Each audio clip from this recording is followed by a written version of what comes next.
한국은 잘 느끼지 못했지만 세계 여러 나라들은 보건위기로 도시가 봉쇄되면서 자연스럽게 집에 있는 시간이 길어지고 사람들은 밖에 나가지 않고도 집에서 할 수 있는 일들을 찾기 시작했습니다. 요즘 반려식물이라는 것도 생겼죠. 해외에서는 도시형 농장이 인기를 끌면서 꽃도 키우고 화초도 키우고 자신이 기른 채소를 인터넷에 올려 자랑하기도 하는 걸 볼 수 있습니다. 그런 외국인들이 올린 게시물 중 하나가 시선을 끄는데요. 바로 하와이에서 한국식 친환경 농업을 하는 농장을 방문했는데 돼지, 모링가, 과일이 굉장히 건강하게 잘 자라고 있는 모습을 봤다며 한국식 친환경 농업이 하와이 식량 공급의 미래가 될 거라고 기대하는 글이었습니다. 한국의 농법이 하와이에도 전해졌다니 신기하기만 한데요. 이 외에도 사장에게 한국식 친환경 농법을 배웠다며 이걸 공유하고 싶다고 한 외국인이 글을 올리자 자신도 마이크로바이오 클래스에서 배웠다. 이걸 실천하는 사람을 보니 정말 좋다. 이거 정말 대단하다. 개념을 좀 더 파고들고 싶다. 정말 말도 안 된다며 화답하는 사람들도 있었습니다.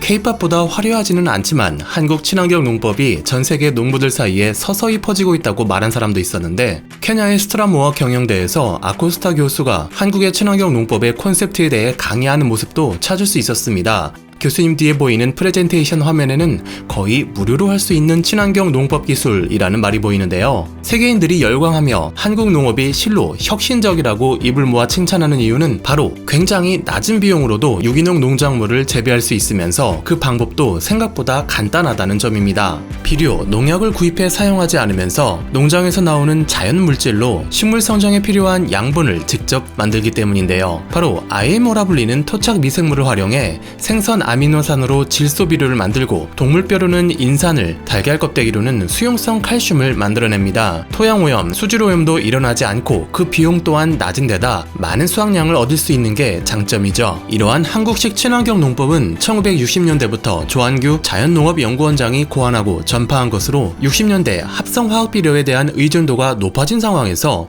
14살 때부터 아버지께 배운 한국 농법을 연구, 발전시킨 것이라 합니다. 2018년 발간된 미국 농업지 그로잉 포 마켓의 정원사이자 프리랜서 기자인 제시 프로스트 씨는 토착 미생물을 의미하는 IMO가 바로 한국식 농법의 핵심이라며 수년간 주변 정원사들이 이에 대해 얘기하는 것을 봐왔는데 뒤늦게서야 자신도 토양과 식물 건강에 대한 새로운 접근 방법에 사로잡혔다고 말했습니다. 그러면서 IMO를 중심으로 설계된 한국의 친환경 농법이 많은 관심과 열정을 받는 것은 어쩌면 당연한 일이라고 말하며 좀 더 자세히 알고 싶은 마음에 크리스 트럼프 씨에게 연락했다고 합니다. 크리스 트럼프는 미국 내 한국 친환경 농법 선구자 중 한 명으로 미국에서 한국 농법을 배우려면 반드시 찾아야 하는 사람이라고 하는데요. 평범한 농부였던 그가 한국 농법의 열렬한 전파자가 된 이유는 바로 한국 친환경 농법으로 인해 인생의 큰 전환점을 맞이했기 때문입니다. 처음 그는 800에이커 대규모 농장에서 마카다미아 너트를 재배하며 부가가치가 높은 유기농 작물과 관행농업을 병행하고 있었습니다. 그런데 가족과 함께 농장을 경영하고 있던 그에게 2005년 큰 위기가 찾아옵니다. 바로 악취와 벌레 때문에 80%에 달하는 수확물을 갈아엎어야 하는 상황에 처해버린 겁니다. 그는 농장을 일으키려 사방팔방 뛰었으나 결국 담보 잡힌 집을 잃고 농기구까지 팔아야 했습니다. 쏠쏠한 이익이 나와 농장의 절반 가까이 키우던 유기농 마카다미아 나무도 베어내야 했죠.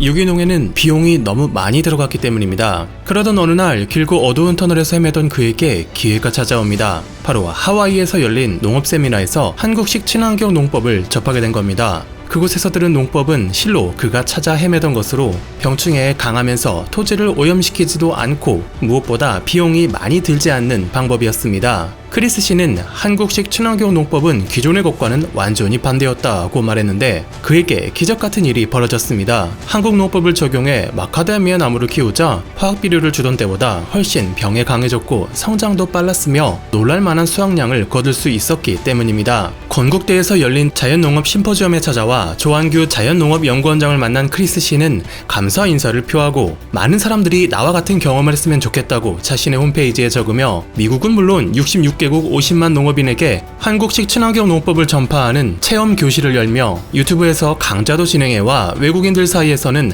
한국식 농법에 도전하는 자라면 누구나 최우선적으로 봐야 할 영상이라는 평가를 받고 있습니다.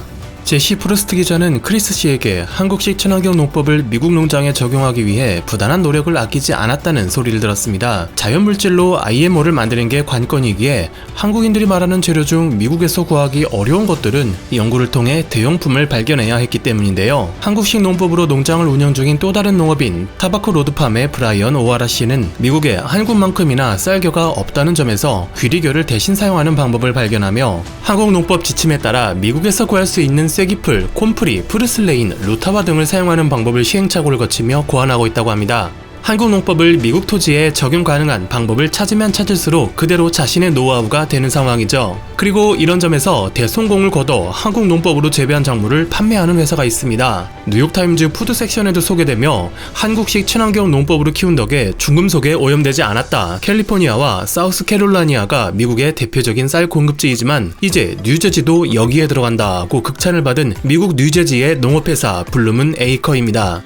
앞으로 10년 내 비만율 50%가 넘을 거라 예상되는 미국에서는 오바마 대통령 시절 영부인 미셸 오바마가 비만과의 전쟁을 선포하며 식생활 개선에 많은 관심이 기울어져 왔죠. 영부인이 한국의 김치 담는 법을 직접 소개하고 한식은 매우 건강한 식품으로 인식되며 한류 열풍과 함께 크게 성장해 왔습니다. 작년 미국에 수출된 한국 농식품 규모는 12억 1천만 달러로 무려 30%나 급증한 것으로 조사되는데요. 블루문 에이커는 바로 이런 점을 파고들어 한국식 농법으로 재배한 쌀이라는 타이틀로 유기농 쌀을 판매하며 자사 홈페이지에는 한국식 친환경 농법은 건강하고 질병이 없으며 영양가가 높은 작물을 위해 고안된 기술이라고 소개, GMO와 화학 비료에서 벗어나 보다 건강한 음식을 찾는 미국 소비자들에게 각광받고 있습니다. 시장도 성장하고 한국의 친환경 농법으로 유기농 작물도 보다 저렴하게 재배할 수 있게 되자 농업용 미생물 분야도 전망이 밝아 2024년 8조 원이 넘는 시장이 될 것이라 예상돼 세계적 농업 공룡 기업인 몬산토, 바이엘 등도 집중 투자를 시작했다고 알려졌는데요. 한국 내에서는 크게 인지도가 높지는 않은 것 같으나 일본과 태국, 베트남을 비롯한 동남아는 물론 캐나다, 뉴질랜드, 호주, 미국 같은 농업 선진국에도 보급 기지가 세워져 한국의 친환경 농법은 새로운 농업 기술로 폭넓게 인정받으며 미래 세계 식량 산업의 한 축이 되고 있습니다. 감사합니다. 와트맨이었습니다.